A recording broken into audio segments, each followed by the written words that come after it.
ዩኒቨርሲቲ መቐለ ሳልሳይ ሃገራዊ ዋዕላ መጽናዕቲ ስደት የሳልጠሎም ድሕሪ ስምምዕ ፕሪቶርያ ኣብ 56 ወረዳታት ብዝተገበረ ዳህሳስ ልዕሊ 56,000 መናእሰይ ናብ ስደት ከም ዝኸዱ መጽናዕታዊ ጽሑፍ ዘቕረቡ ሓላፊ ቢሮ ጉዳይ መናእሰይ ትግራይ ኣይተ ሓይሱ ባጋድስ ይገልጹ።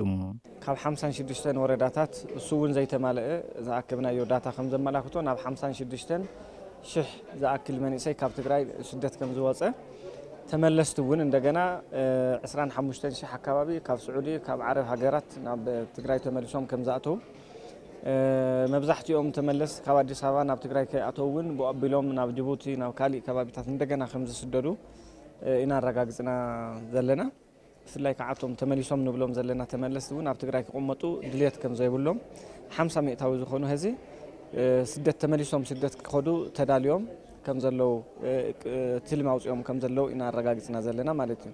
ብክልል ደረጃ 70 ሚእታዊ ጠለብ ስራሕ መናእሰይ ከም ዘሎ ዝገልጹ ኣይተሓይሽ ዛጊድ 52 ሚእታዊ መንእሰይ ድማ ስራሕ ከም ዘይብሉ የገንዝቡ። ኣብ መላእ ትግራይ ኣብ ዘይሕጋዊ ድልላት ተዋፈሩ ወገናት ዓሳት 1400 ተጠርጠርቲ ከም ዝተተሓዙ ዝገለጹ ኣይተሓይሽ ዛጊድ ልዕሊ 600 ተጠርጠርቲ ክሲ መዝገብ ከም ዝተኸፈተሎም ይገልጹ።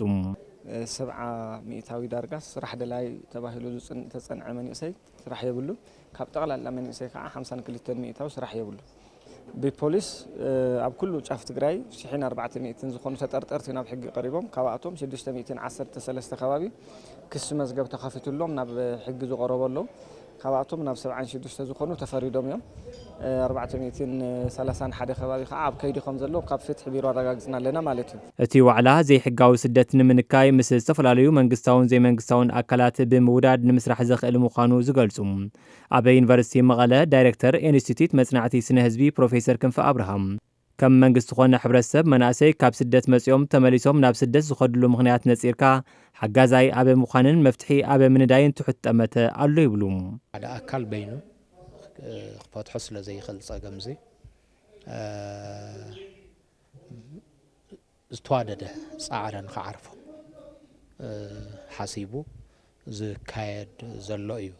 ስለዚ ሕዚ ዝያዳ ሓፈሻዊ ተይኮነ ኣድቅቕ ቀቢልና ዚአን ኢልና ክንሕብር ብዝኽእለልና መልክዑ መጽናዕትታት እናሳለጥና ኢና ንርከብ። ካብ ርእስኻ ንምውራድ ትገብሮ ነገር ኣይኮነን ውጽኢት ንምርካብ እዩ። ስለዚ ታትድለ ውጽኢት ክሳዕ ትመጽእ ኩሉ ዘዘዓቕሙ ንኸብርክት ግን ክዋደድ ኣሎ። ስለዚ ከመይ ኢና ንራኸብ ኣብ መንጎ ግድን ዲና ዓመታ ክንጽበ ምክንያቱም መንጎኡ መዓት ነገር ይኾን እዮም ብዝብል ነሳልጦ ዘለና እዩ። ኣብቲ ዋዕላ ዝተረኸቡ ምክትል ፕሬዚዳንት ጊዜያዊ ምምሕዳር ኣይተ ኣማኑኤል ኣሰፋም ዘይሕጋዊ ስደት መናእሰይ ትግራይ ንምንካይ ከም መንግስቲ ጠመተ ተዋሂብሉ ከም ዝስራሕ ኣረጋጊጾም